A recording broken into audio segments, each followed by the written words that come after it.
how do you relate to your potential customers or people you're connecting with while you feel you're like unrelatable, you're not easy to relate to, or you're too unique or something like that. It's not something good.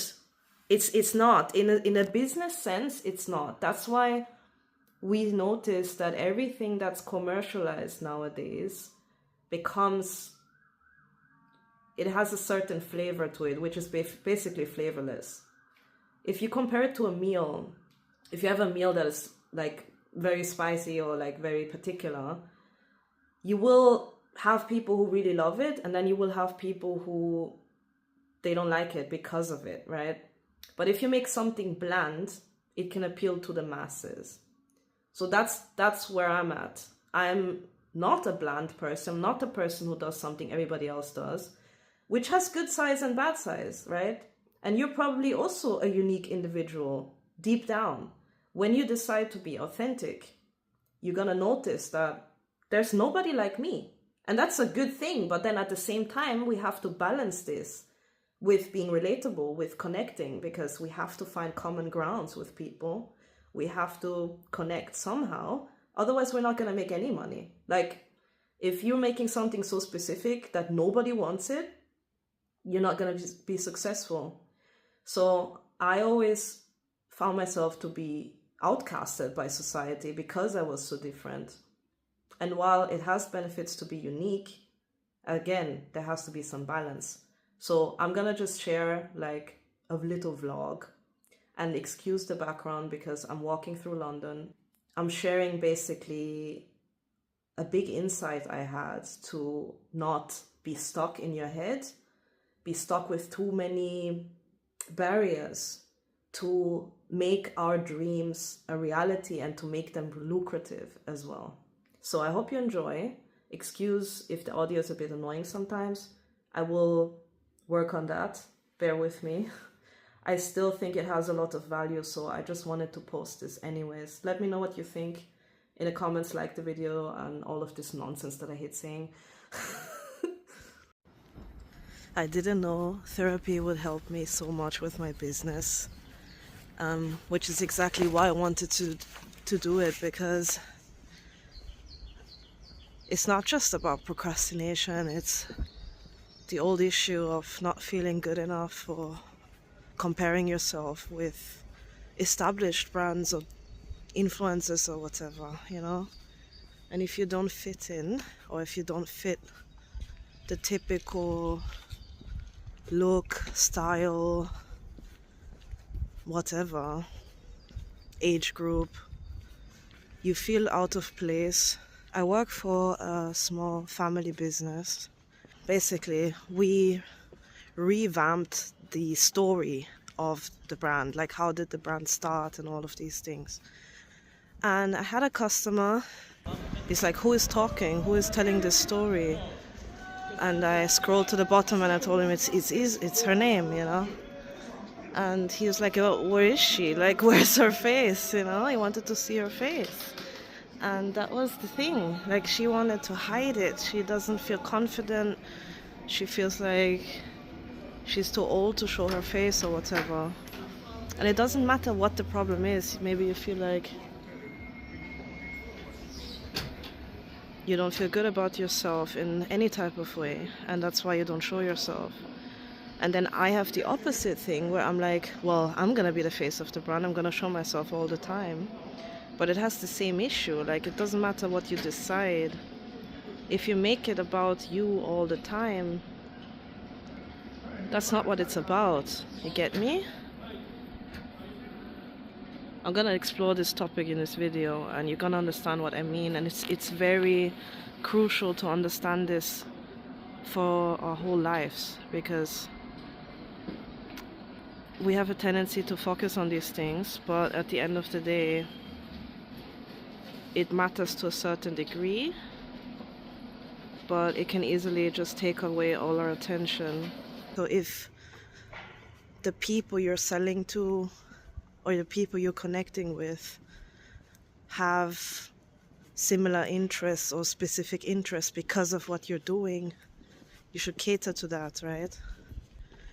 So most of the customers are in their mid 30s to older.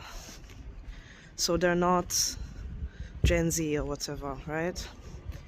But my boss, basically, she will compare herself to these people, and that's why she wants to hide herself, because she's older. She's in her late 50s. But the funny thing is that she would relate to her customers. You know what I mean? So I think I kind of have the same issue, but at the same time it's a bit different for me. I'm doing unisex, first of all, so I don't have a man who can model for me. I don't have the budget for models. Sometimes I meet people, I connect with them, and I ask them if they would, and they would. But you know how it is, like it's always like, yeah, talk, but no action, you know what I mean? I don't want people, that's what I figured out in therapy. I don't want people to look at my brand, look at my clothes, because I don't have a budget for models. I'm using myself. And then people look at me and they feel like, oh, that's for her, like that's a specific style, that's a personal style. And that was the thing I was afraid of. And then he said, oh, so what he asked me, oh, are you worried about your brand being only for people with color? And I'm like, I don't mind that if that would be the case. I don't care who buys my stuff. And I would actually like that, like I wouldn't mind. But, well, I don't want to exclude anybody.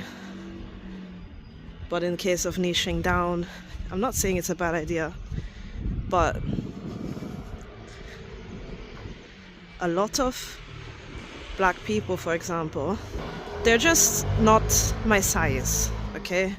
I'm a very small size, and the people who are my size are teenagers. So that's not to brag, but to say that it's not relatable. And if people look at me modeling everything, they would not see themselves with it. And that's a big thing with selling stuff. People have to see themselves wearing your stuff, for example. And we can have things in common, but look different. And that has to be represented somehow. So that made me decide to get a plus size mannequin, which is really a cool idea. And I wouldn't have had that idea if I didn't focus on that, you know. A lot of people discredit therapy and say, well, it doesn't help me, it's like kind of just going into the past and that's it. But you don't have to do that. Like, I did so much self-development, and I thought maybe therapy is not going to be that helpful for me. But then I realized I can talk about what I want. And I just talked about the things that bother me at the moment with my brand. And it really helped me, and it gave me this idea. And even though this guy has nothing to do with fashion, he gave me this tip which really changed everything for me, because now I'm not worried about getting a model all the time. If it happens, it happens. And if not, then not, you know. It's not the same to have a mannequin showing your clothes, but it's a blank slate. It's like people can insert themselves into it, you know what I mean? So I thought that was a very good idea. I don't know why I didn't think about it.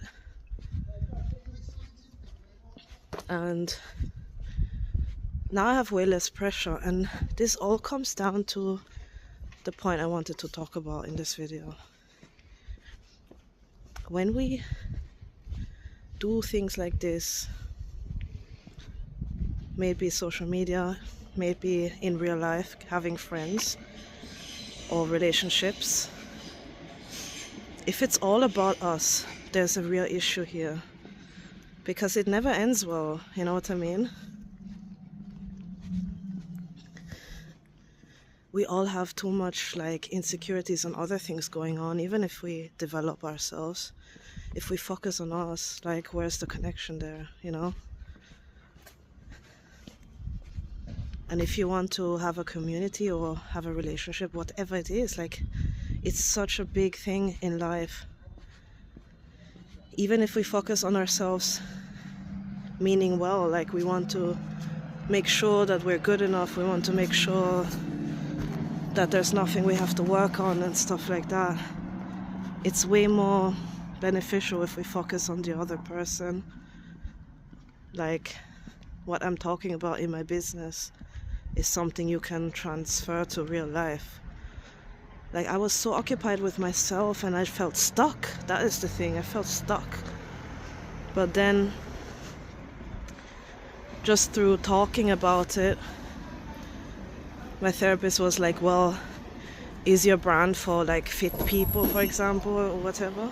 I'm like, no, it's not like I'm doing sportswear or athletic leisure. It's literally unisex clothing. It's very size inclusive, so like for bigger sizes. And that wasn't reflected in my current plan. So that's why, oh come on. So that's why, sorry. So that's why I was so frustrated. That's why I was stuck, you know, and I didn't even realize it, that was the issue. I knew there was a mismatch, but I didn't know why. And I just kept blaming myself instead, you know, instead of actually finding out what the issue is. So yeah, I'm glad I open up about these things and talk to people, even film myself, because it just makes things so clear. It's very important. I think that's why I dislike the people who make a brand or company or whatever, and they name it themselves, they name it like their name. I never liked that. And I think now I know why, because it's not like all about you.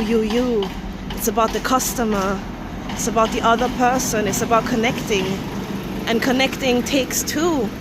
And if you're on a social media app or something like that, for example, you have to put in much more effort to make this connection, because these people cannot really talk to you like in real life. They can comment, they can engage if you make it engaging, but you can't talk to them, you know what I mean? So you have to take the labor of forging a connection, and that's not easy, but as soon as we focus on that, that's when we gain the real skills. And those are life skills. It's not just like about followers and stuff like that. So I'm really glad I learned that.